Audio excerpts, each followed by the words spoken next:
Hello everyone, this is first weekly assignment discussion on computational thinking. Let me know if it helps in the comments. Before starting, a quick intro about the channel. Here I share my productivity updates, document my goals. Right now I am documenting IIT Madras qualifier preparation. In few months I'll be documenting my competitive programming journey and also about things that I'll do related to data science like courses, projects, interview preparation about data science. If you think this YouTube project can help you in any way, please subscribe. Also, I first tried to record a video for all the questions related to computational thinking, but I was running out of memory, so I had to resort to only the tricky questions. In this video, I've only discussed about question number 5 and question number 15, 16, 17. But if you have doubt in any other question, please telegram me at everything.ra. I'll post in comments. So I chose to discuss this question because I think many of us might make mistake in this one, and I also think that this question will be the deciding factor of who scores 100% in computational thinking week 2 and who makes a mistake, at least one mistake. So if you see this question, it is the given data set is about shopping bills, and first step, arrange all cards in single pile called pile 1. That's fine. Second step, maintain a variable max and initialize it to 1. Now in this step people might make mistake.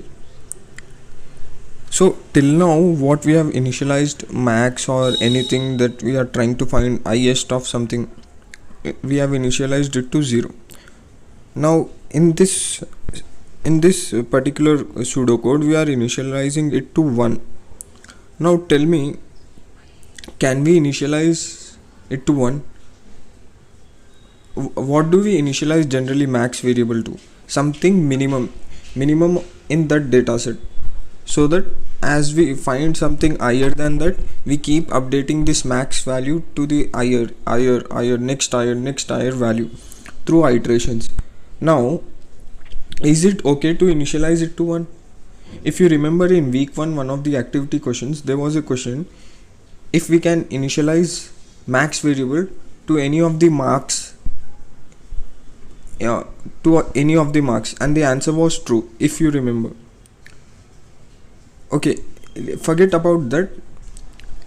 In shopping bills, tell me, will there be a bill generated if the bill amount is 0? At first place, will there be a bill with bill amount 0? What will be the minimum bill amount value? 0 or 1? So does it make any difference if the max variable is initialized to 0 or 1? So think about it. People might make mistake in step 2. Step 3, if pile 1 is empty, then stop the iteration, fine. Step 4, read the top card in pile 1, okay.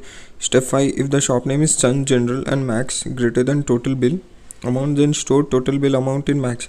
Okay, in step 5, if max is already greater than a particular bill amount, then we are storing that bill amount with lesser bill amount in max.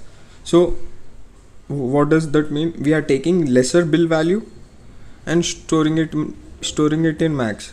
First of all, think, in first iteration itself, will this be valid? Max greater than total bill amount, that will go false. And think, if any of the iterations, will this go true? Step 5 condition, max greater than total bill amount. I think you get the answer.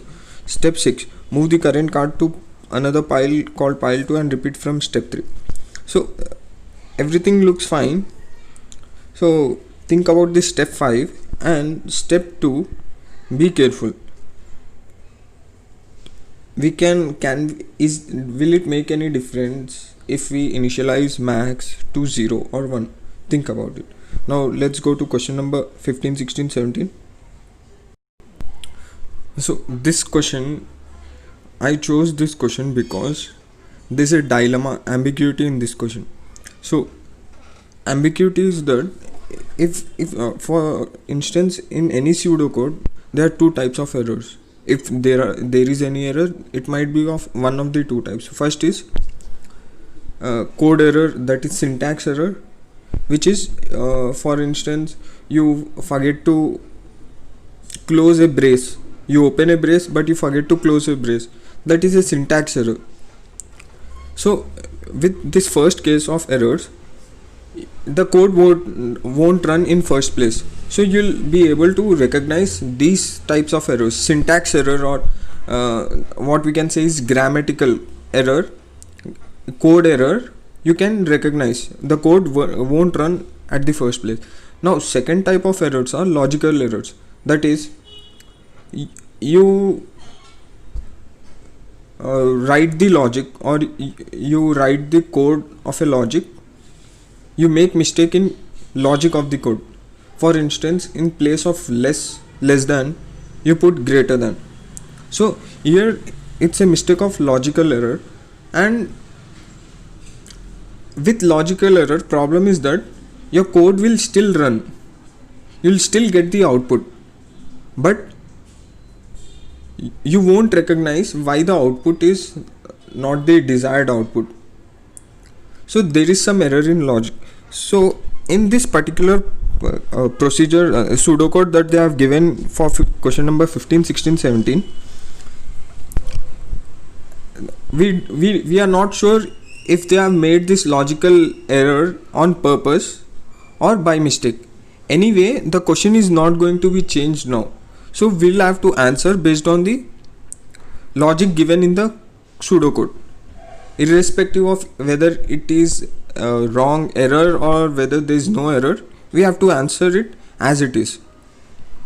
So if you notice in this pseudocode, many of us got doubt in this one. So in any pseudocode, remember one thing: keep track of when the block brace is open, that is when a flower brace is being opened and when it is being closed. So the latest flower brace to open will be the first to be closed. Understand it this way. So when you see in line 4, while pile 1 has more cards, flower brace open, so you can see this flower brace open now.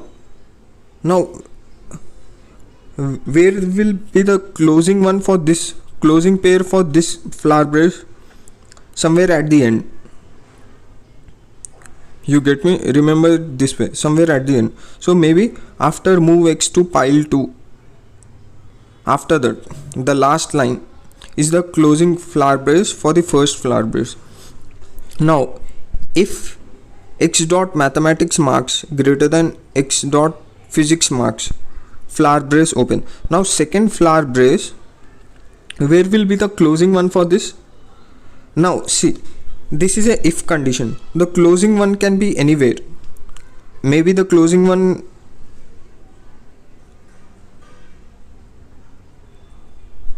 so if you see the hierarchy of flower braces, the closing one is before move x to pile 2 line, this one. So if you understand the concept of flower braces, how a block is started and how it is ended.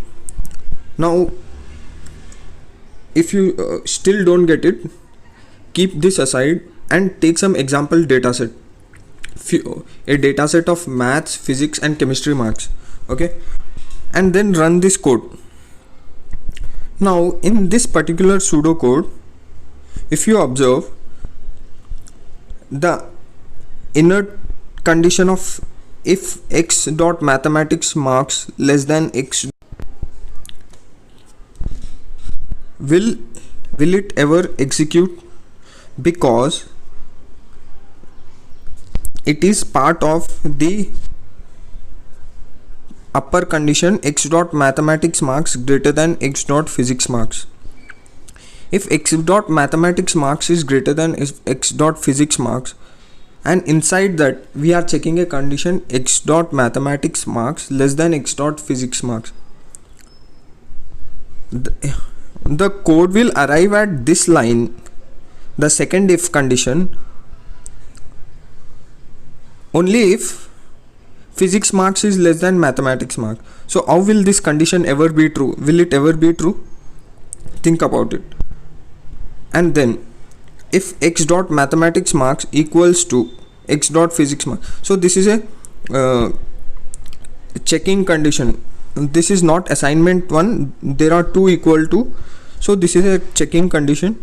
Now if mathematics marks is greater than physics marks, will we arrive at this third if condition where mathematics marks is equal to physics marks? No, I don't think so. We'll arrive at the second if condition and third if condition, because they are part of the if condition which checks mathematics marks greater than physics marks. So in the inner 2 if conditions, that is second if condition and third if condition, are only going to run if mathematics marks is greater than physics marks. But even though they run, their condition will fail, because at first place mathematics marks is greater than physics marks. Then those 2 conditions will never be valid. So those 2 if conditions, the inside part of those 2 if conditions, that is b equals to b plus 1 and c equals to c plus 1, will never run. So you're getting my point. So the thing is, b equals to b plus 1 and c equals to c plus 1 will never run. So what will be their values? I think you get. Anyway, so this was the discussion about question number 5 and 10. I'm not sure if I was able to communicate well, because I can explain things better on paper or on board. So I'm not sure about it. Let me know if this was not helpful, so that I can modify or improve somewhere to better explain. Anyway, if you have doubt in any other question, telegram me or write in comments. Yeah, thank you.